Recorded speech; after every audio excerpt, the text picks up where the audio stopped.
Hello sa lahat and welcome sa ating vlog 13. At ngayon po ay ikukwento ko po ang aking experience sa panonood ko ng unang hirit na sinimulan ko pinanood noon 2014. So, ikukwento ko na po.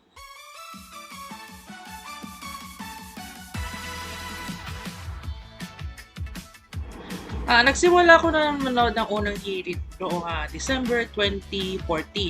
Yung bago kami lipat dito sa Antipolo na sinimulan ko po. Ayun, nasa alis po ako no, I was 10 years old. 10 years old po ako na manood ng unang hirit noon. And sobrang kinatuwa ko na pinanood ko yung mga favorite kong UH barkada, sila Igan, si Igan Arnold Clavio, at saka si dating UH ko sa si Rhea Santos. And sobrang tuwa ko kasi ang ganda na yung pagkabalita dun sa segment ng unang balita kasi maganda yung pagka ano nila, pagka deliver ng balita, pero ang ganda ng unang balita segment. At saka yung pagkatapos ng unang balita pinanood ko yung cooking nila, kung paano yung mga recipe na pinahagi nila. And sobrang kinatuwa ko na ang ganda ng paramit ko. Hanggang ngayon, pinapanood ko sila through the years, medyo ako nakabusy sa studies, pinapanood ko pa rin sila. Nasa live stream, nasa TV naman, or sa live stream. Pinapanood ko dito. And then, nung January 2015 yata, or February 2015, yung kasi, may nakita akong satellite dish dito. Kasi meron ako nakita, yung paglabas ko ng bahay, may nakita kong satellite dish pala. So, pinuntahan ko yung street dito sa Santa Elena na tignan ko, ano to? Sabi ko, ano to yung nasa nasa kabila? Ano yun na nakita ko yung microwave satellite nila. Tignan ko yun, sabi ko, ay, Jimmy pala ito. Sabi ko sa mga kapitbahay namin, ano kuya? Kuya, ano yan? Sabi niya, ano ito? Ay, baka may shooting sila. Sabi niya may shooting sila.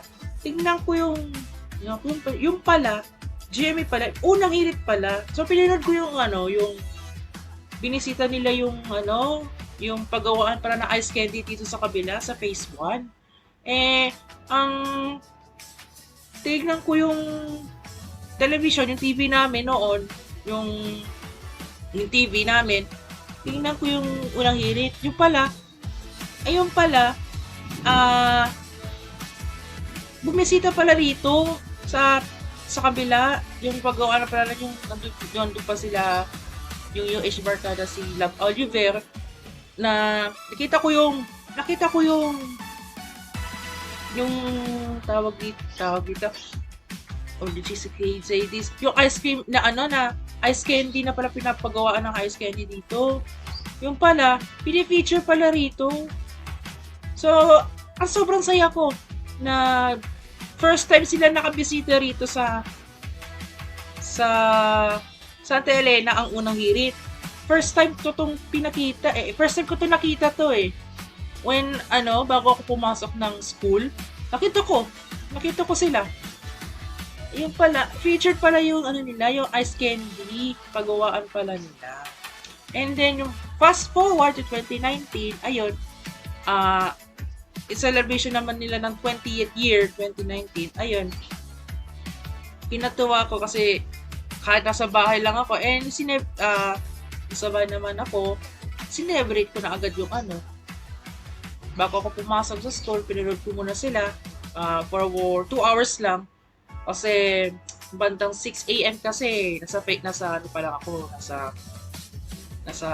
papunta na ako ng school So 6:30 bago umalis. So alas 4 or hindi.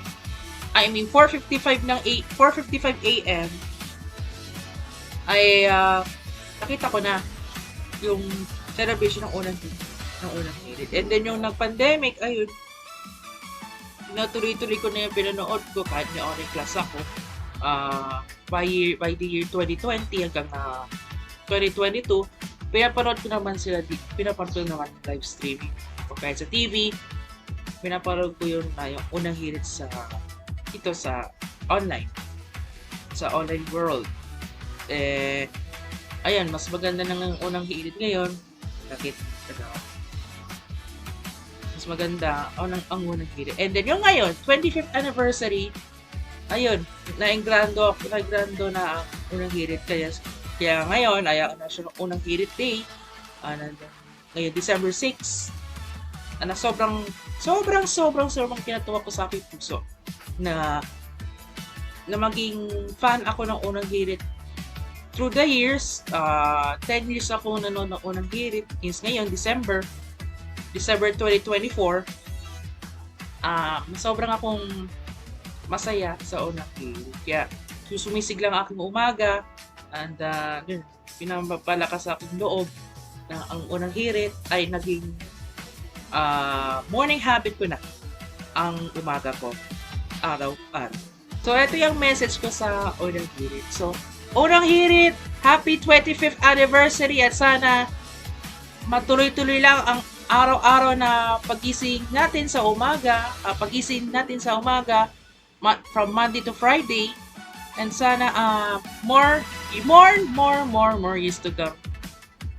More years to come sa inyo and more powers. At congratulations din sa GMA family na sa naging success ng unang hirit. So, happy 25th anniversary. God bless you and more powers.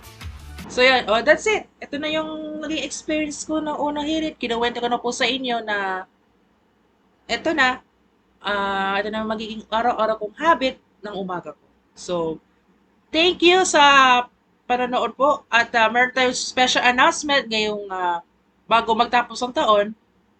And so sa December 31, 2024, which means New Year's Eve na yun, sabay-sabay po natin balikan ang mga lahat ng episodes na On This Day Shorts sa December 31, 2024 sa ganap ng anong bas pa tayo? So either 7 or 8 p.m. So, bago tayo magtapos ng taon na ito. And, yun na.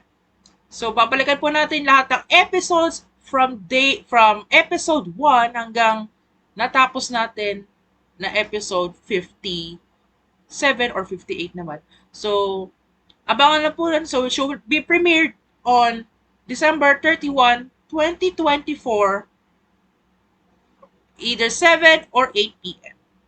So, maraming salamat sa inyong panonood at mag-subscribe na po kayo dito sa Simon Vlogs TV at hit the notification bell para kung meron akong bagong vlog na ipapalabas natin. So, maraming salamat sa inyong panonood. See you sa next video. Bye everyone and have a God bless us all.